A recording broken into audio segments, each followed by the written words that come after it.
میں گفتگو شروع کرنا چاہوں گا اسار رانا آپ سے صاحب. اسار صاحب یہ بتائیے کہ کیا ہم نے سی پیک کا جو پہلا سیزن تھا 1.0 اس کی اینڈنگ صحیح ہوتے ہوئے دیکھی؟ اب سی پیک 2.0 شروع ہونے جا رہا ہے. اگر وہ پہلا والا صحیح سے اینڈ نہیں ہوا تو ہاؤ کین وی ایکسپیکٹ کہ یہ سی پیک 2.0 اپنے ٹارگٹس اچیو کرے گا؟ What are your views on these new developments Asar صاحب؟ دیکھیں، بات یہ ہے کسی بھی ملک کی ترقی یا کسی بھی ملک میں کوئی بڑی ڈیولپمنٹ کا جو سب سے آسان کرائٹیریا وہ یہ ہے کہ اس کے اثرات عام آدمی تک پہنچے یا نہیں. اگر $100 ملین اگر انویسٹمنٹ تھی پاکستان میں تو پاکستان کی تو لائف ہی بدل سکتی تھی، ساری چینج ہو جاتی. لیکن اب بدقسمتی سے ایسا نہیں ہو سکا اور ابھی بھی ہم پہلا جو فیز ہے اسی میں اٹکے ہوئے. اب اگلا فیز کا بھی اعلان ہو گیا. تو دیکھیں، چین چاہے اپنی اس کی جو مرضی ترجیحات ہو، ہماری اپنی ترجیحات ہیں اور ہمیں اس پروجیکٹ سے میکسیمم فائدہ اٹھانا چاہیے تھا. لیکن بدقسمتی ہماری یہ ہے کہ ایک تو ہماری پالیسیوں میں تسلسل نہیں، دوسرا یہ کہ ہم سیاسی طور پہ اتنے الجھے ہوئے لوگ ہیں کہ ہم کسی ایک چیز پہ کنسنسس کے ساتھ آگے بڑھ ہی نہیں پاتے. اس کا نتیجہ یہ نکلا کہ ہم پہلے والے ہی اس میں پھنس کے رہ گئے. پاکستان نے اگر آگے بڑھنا ہے تو ہمیں دنیا کے ساتھ تیز رفتاری سے آگے بڑھنا ہوگا. ہمیں اپنے یہ جو فروئی مسائل ہیں، جو ہمارے اندرونی اختلافات ہیں، ان کو ایڈریس کرنا ہوگا تاکہ ہماری جو لیڈرشپ ہے وہ یکسو ہو کے پاکستان کی ترقی کے لیے کام کر سکے. اور اس کا آسان حل یہ ہے کہ جب تک ہم جمہوری اور سیاسی طور پہ ایک جو امتیازات کا ہمارا عمل ہے اس کو ختم نہیں کریں گے، یہ ممکن نہیں ہے. جب تک ہم سیاسی بحران پہ قابو نہیں پاتے تب تک ممکن نہیں ہے کہ ہماری لیڈرشپ، وہ شہباز شریف ہو کوئی بھی ہو، مجھے اس سے کوئی مطلب نہیں ہے.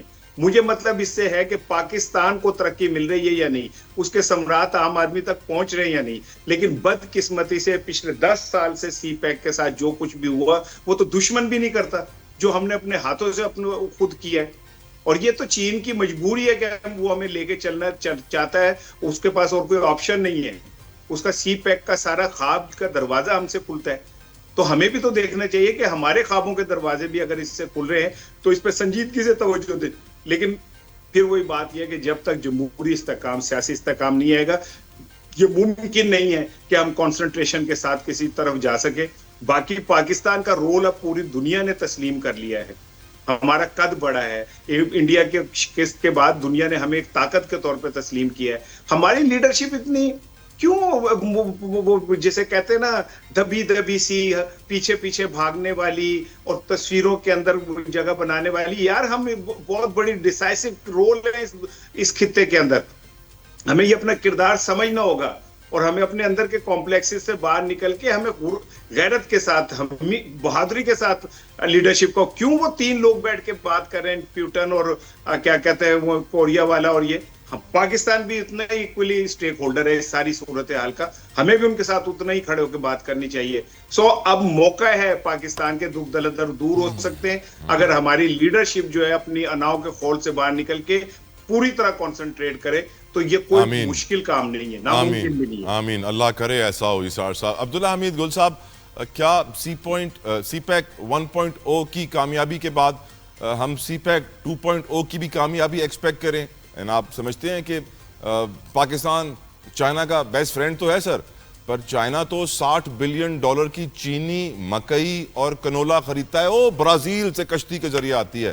سیڈلی ہم اس کو وہ مکئی پرووائڈ نہیں کر سکتے، ہم اس کو وہ چینی پرووائڈ نہیں کر سکتے. چائنا $100 بلین قریب مچھلی خریدتا ہے پوری دنیا سے، ہم وہ اس کو پرووائڈ نہیں کر پاتے ہیں. سیڈلی ہم یہ کہتے تو ہیں کہ پاک چین دوستی زندہ باد، لیکن پاکستان کبھی صحیح معنوں میں چین سے وہ فائدہ نہیں اٹھا سکا جو اٹھا سکتا ہے. یور ویوز آن اٹ عبداللہ صاحب؟ بسم اللہ الرحمن الرحیم، بہت شکریہ جی. اور جہاں تک تعلق ہے سی پیک 1 کا اور سی پیک 2 کا، دیکھیے پہلی بات یہ ہے کہ اس کو سمجھنا چاہیے کہ بیلٹ اینڈ روڈ انیشیٹو ہے کیا. یہ کنیکٹو ونگ نے جو تاریخ ساز پریڈ ہوئی اس کے اوپر جو ان کا خطاب تھا، وہ یہی سارا اس کے اوپر مبنی تھا کہ کس طریقے سے دنیا میں ہیجمنی جو ہے وہ قائم کی گئی ایک خاص سپر پاور کا نام لیے بغیر. لیکن انہوں نے امریکہ کی طرف بڑے واضح انڈیکیٹرز ان کے تھے اور انہوں نے اپنے آپ کو ایک سپر پاور डिक्लेयर कर दिया है। और उसके अंदर जिस तरीके से शो ऑफ पावर था, जो उनकी टेक्नोलॉजी थी, जिस तरीके से उन्होंने मिलिट्री मसल को एक्सरसाइज किया, और जो इकोनॉमिक उनकी स्ट्रेंथ है, वो तो दुनिया में किसी से ढकी छुपी नहीं है।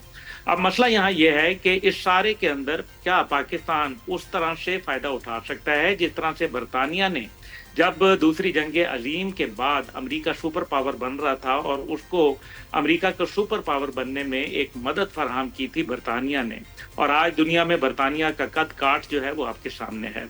क्या पाकिस्तान ये काम कर सकता है? फिलहाल इसका जवाब जो है वो नफी में है। उसकी वजह यह है कि हम बहुत ही ज्यादा सरेंडर और अपीजमेंट की पॉलिसी की तरफ जो है वो जा चुके हैं, जबकि ये बिल्कुल जैसे इसार राना साहब ने बिल्कुल दुरुस्त फरमाया कि हम क्यों झींपे में हैं, हम क्यों शर्मिंदा हैं।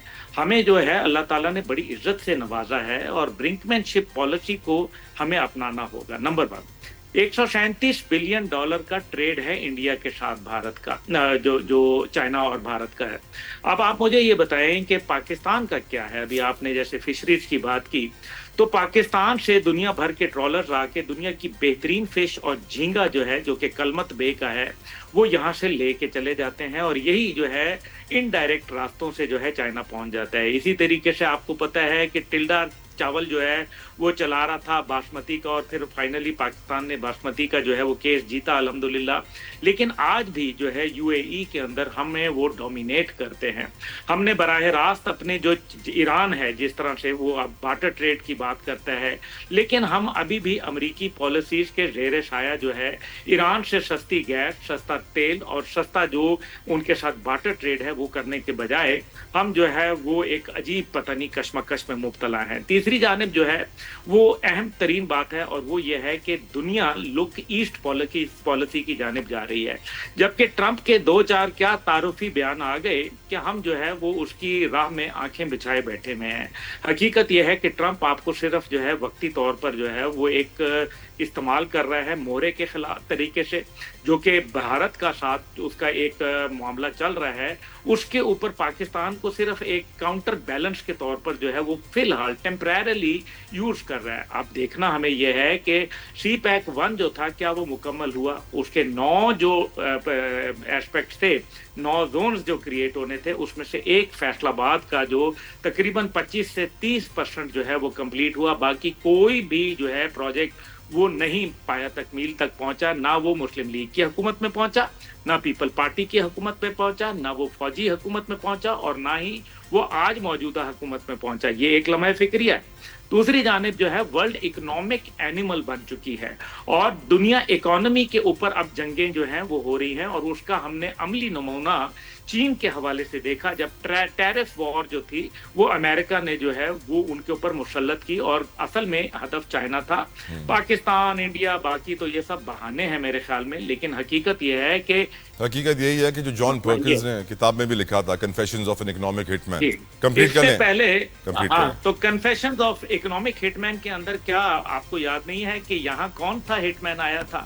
कभी एक आदमी आता है जिसको फिर तारीख के पन्ने में भी कभी वो नजर नहीं आता, मोइन कुरैशी, जिसको पाकिस्तान में आके शहरियत दी गई। फिर जो है उसके बाद शॉर्टकट अजीज साहब जो है वो तशरीफ ले आए, और वो भी जो है उनको सिंगापुर के अंदर गालिबन जो है वो नेशनैलिटी दी गई और यहाँ आके वजारत उज़्मा से नवाज दिया गया। बस कर दें खुदा के लिए, इम्पोर्टेड वजीर आजम नहीं चलते। हमने देख लिया है, हमने उन वजीर आजम को भी देखा जो 12 साल पाकिस्तान का पासपोर्ट फाड़ के अफगानी पासपोर्ट के ऊपर बरतानिया के अंदर जो है वो उन्होंने असाइलम लिया हुआ था, और बाद में उनको जो है वो हमने निगरान वजीर आजम बना दिया। मतलब अफसोस की बात यह है कि हम आखिर कब अपनी पॉलिसी खुद कब बनाएंगे। इसलिए पाकिस्तान ने बनियानो मरसूस के बाद एक दुनिया के अंदर अपनी ताकत के बलबूते पर एक पोजीशन हासिल की। अगर हमने इसको ज्यादा देर कर दिया तो यकीन माने चाइना की दोस्ती या किसी की भी दोस्ती, दुनिया के अंदर दोस्तियां जातियात के ऊपर नहीं होती कि मेरी और आपकी यारी है तो जनाब सही है, ये मफादात के ऊपर जुड़ी है। Point taken, well said Abdullah भाई।